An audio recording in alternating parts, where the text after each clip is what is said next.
okay. It's fine. Hey Sparkles, what's up? In today's video, I'm finally going to be customizing my Elle from Maddybeardolls. Did I get her already in January? Maybe. Did I have no time to customize her before? Unfortunately. Am I hyped? Absolutely. Before we start, however, if you like my video, make sure to subscribe and comment under the video so that I can keep doing what I love and provide you with fresh future content. But now let's not waste any more time and turn Elle into a Y2K icon. Okay, since the doll came in a beautiful packaging, let's unbox her together first. Elle is the first doll from Maddybeardolls, and I'm so hyped I was able to get her since she sold out within just 2 minutes. Opening up the box is already an experience. Look at that artwork and the colors, it's a pastel wonderland. First we have the certificate of authenticity. As you can see, I got her in the color Space Girl, which is a fantasy yellow skin tone. Next I got this handwritten thank you note, which was such an insanely cute detail. Alright, time for the main event. We have a bunch of small packages which I think are the extra feet and thigh pieces, and when opening up the ribbons I can extract the doll itself. I'm actually speechless as to how beautiful she is. She's even prettier in person, wow. Alright, let's see what's in the small little packages. First we have the flat feet. I haven't removed the wrappers from her legs and arms yet, so let's do that and try on the feet. Elle has heart-shaped joints, which I absolutely adore. And not only that, look! The magnetic parts are heart-shaped too? That's so cool! The next little package are her ruffled thigh pieces. I got the doll with those, but won't be using them on today's outfit, but I'd like to have them in the future for some wardrobe changes. Ah, oh my god! I didn't actually know she came with high heel feet plus heels. Ooh, shoes! That's so cool. They fit absolutely perfectly and are so cute. I think the next package are her hands. Ah, the hands! Yep. Ah, they're beautiful. I love that the nails are a bit longer. And last but not least, we have the thigh pieces for the ruffled thighs. Here's how they would look put together. It's a very unique feature about Elle, but for my plans with her I will go with the regular version for now. She's so gorgeous and I feel honored to own one. I hope I will do her justice with my customizing, so let's dive right into it, shall we? Let's start with her outfit. For the iconic Y2K look, I'm going to make Elle a mini dress from this leopard fur fabric, because those prints were super trendy back in the day. First, I take the front and front side pieces and will glue around some tiny slits of the dress on the bottom. After that, I'm going to join the pieces finished sides in so that I end up with something like this. Now I'm taking the back side pieces and sew them onto the front pieces finished sides in. And last but not least, add the back pieces to the back side pieces finished sides in as well. Now it's time to glue around the bottom and top seam. For that, I'll be using my precious UV glue again. All done! So now I just need to close the back seam of the dress about 2 inches, add a closure, and we have a perfect cute party mini dress. Honestly, I would totally wear this myself. I really wanted to make her a baguette handbag, so I made a little pattern and cut it from this iridescent purple fake leather. Now I just need to line up the middle of the bodice with the stripe that I cut little scissor snaps in and sew it together finished sides in. I did that for front and back piece of the bag and end up with something like this. I will now cut the seam allowances short and turn it inside out. For the lining, I sewed the same bag from pink lining fabric and stuff it into the handbag. To join both materials together, I will cut the upper seam allowance of the outer bag with little scissor snaps and just glue it to the inside. Then I'm taking these tiny golden rings and thread them through the longer pieces of the bag. Then I just have to glue them in place. To bedazzle the handbag, I will use these flower rhinestones on the outer parts of the bag. Then I'm using a stripe of fake leather and thread it through the rings, creating a shoulder strap. At this point I felt like bedazzling the bag more and found this Hello Kitty bead thingy in my supplies. I added some more rhinestones to the bag as well that I totally didn't forget to film, and will now just glue the Hello Kitty head onto the back. And with that, the back is done, and it's so cute. I also added a small satin ribbon to the inside to hide the snapped-in seam allowance of the pleather. Okay, let's make Elle some glasses. I actually needed 3 tries to make these. First, I wanted to join 2 pieces of gold self-adhesive vinyl that I cut with my Cricut and add resin to it, which didn't really work because they were way too floppy. I then tried gluing the glasses on some clear vinyl, which was still too floppy. I ended up using this plastic packaging thingy and applied resin to the shape, cut it out, and it was finally stable enough. I then mixed some purple clear resin and will now drop that onto the glass part to make them slightly tinted, spreading it carefully and curing it for a couple minutes. After curing, the glasses look really good already, so I just glossed them over with some UV top coat.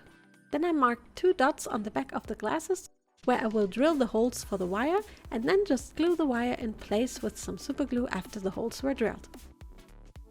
And with that we have some nice shades, and I didn't even use a 3D printer this time.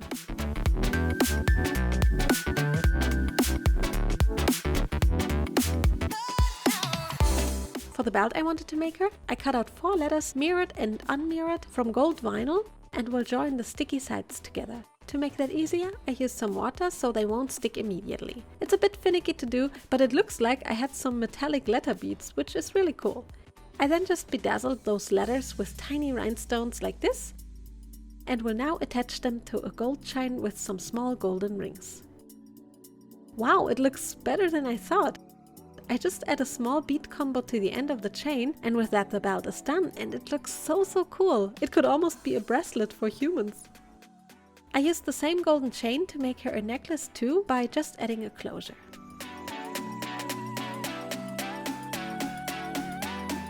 Okay, time for shoes! This time I wanted to imitate those foam sandals that were super popular in the early 2000s, so I carved out these shoe bases from styrofoam and sanded them in shape. They're super lightweight and I love that. I'm now going to paint them with black matte acrylic paint. After that, they still looked a bit rough, so I decided to cover them with a thin layer of UV resin. I tried to spread the resin as evenly as possible before curing and painting them again. In the meantime, I already cut these soles from cardboard and will now cover them with black lining fabric. I simply glued the fabric on and around the edges of the sole. This is how they will be glued to the shoe later.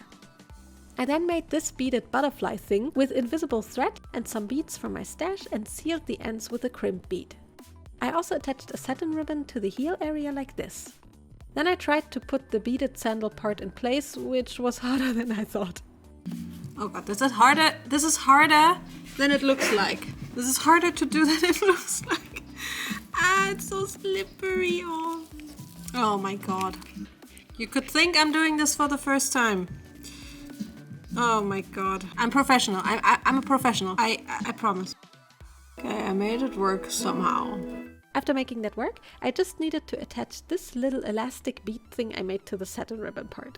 I glue it so that the knot will be hidden. Oh, it's starting to look like a shoe. Last step is to spread the glue all over the sole and stick it together with the base, and then wait approximately 2 years until the glue is dry, and then repeat it with the other shoe. To seal off the edge, I will be using this embroidery thread and simply glue it around with my trusty Uhu glue. And with that the sandals are done, and I'm super proud how they turned out and that the sole is actually made from foam.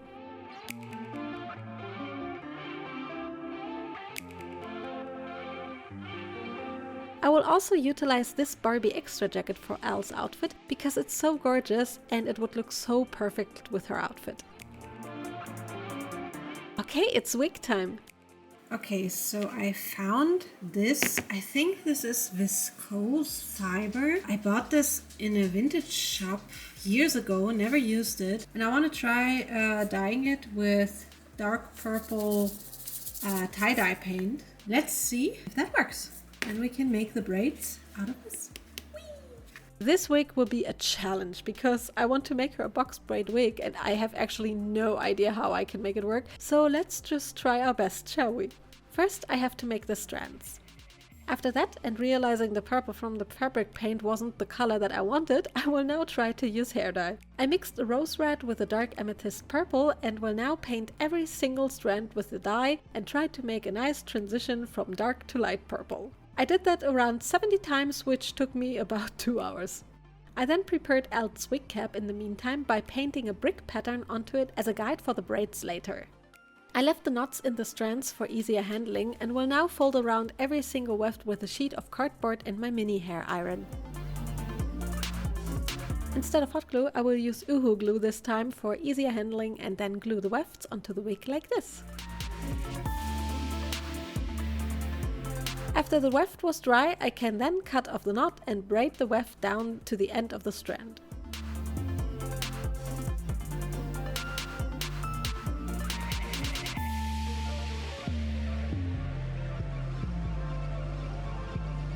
The end will just be glued down with some Uhu glue as well. Now I just need to repeat this a million times. Holy heck, is that a lot of work. I think until I was done with all the braids I needed 2 days and only slightly avoided a cramp in my hand. I glued some of her braids into different directions so I can give her some buns, which is the last thing to do for the styling of the wig. I just take the pigtail braids, twist them and loop them into a little bun. To finish off the wig, I utilized these star beads I still had and first paint them pink. After they were dry, I'm going in with some glue and then let glitter rain from the sky to make them sparkly.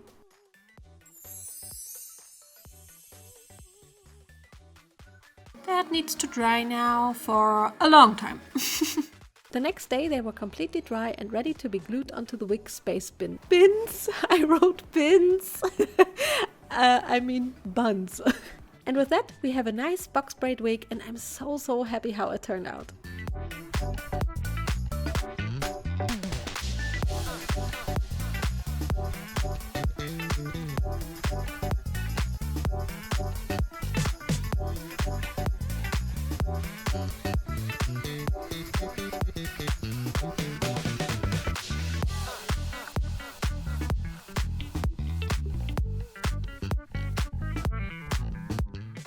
Okay, finally time for the face. As always, I'm going in with some glitter on Elle's face first. Then, using the same soft brush, I add some cute blushing on her cheeks. With a bit more pigment, I go in on her lips and then slowly start sketching out some eyeliner. Sorry if the footage is a bit out of focus here, but I basically just add the sketching for some graphic eyeliner here with pencils. After I was satisfied, I then go in with some black acrylic paint on the eyelid first. It's so satisfying to see this on video, but it's really exhausting actually doing it.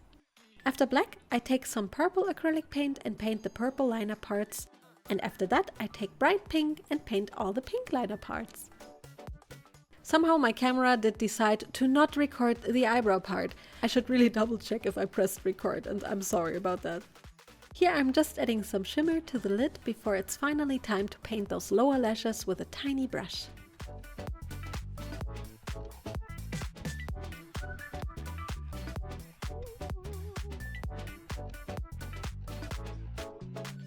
Oh, they look so nice!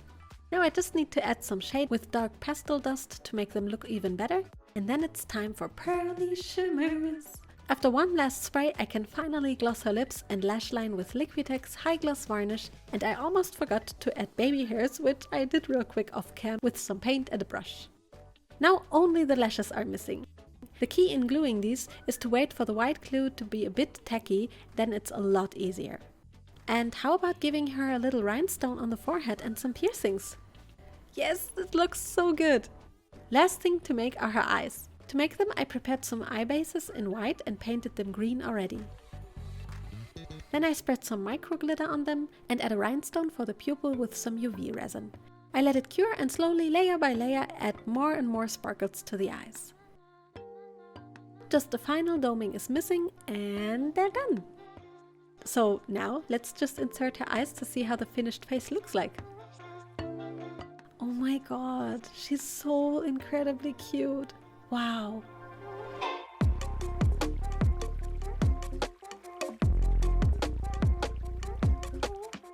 Okay, last minute I decided to also paint her nails and finish them off with some rhinestones as well. Yes, this looks so nice and sparkly. And with that, I think we have it all. Oh my god, let's see how she looks put all together.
I'm happy how she turned out in the very end. Every time I start working on a doll, I'm never sure I can turn them into my vision, but I'm very happy that it worked out so nicely.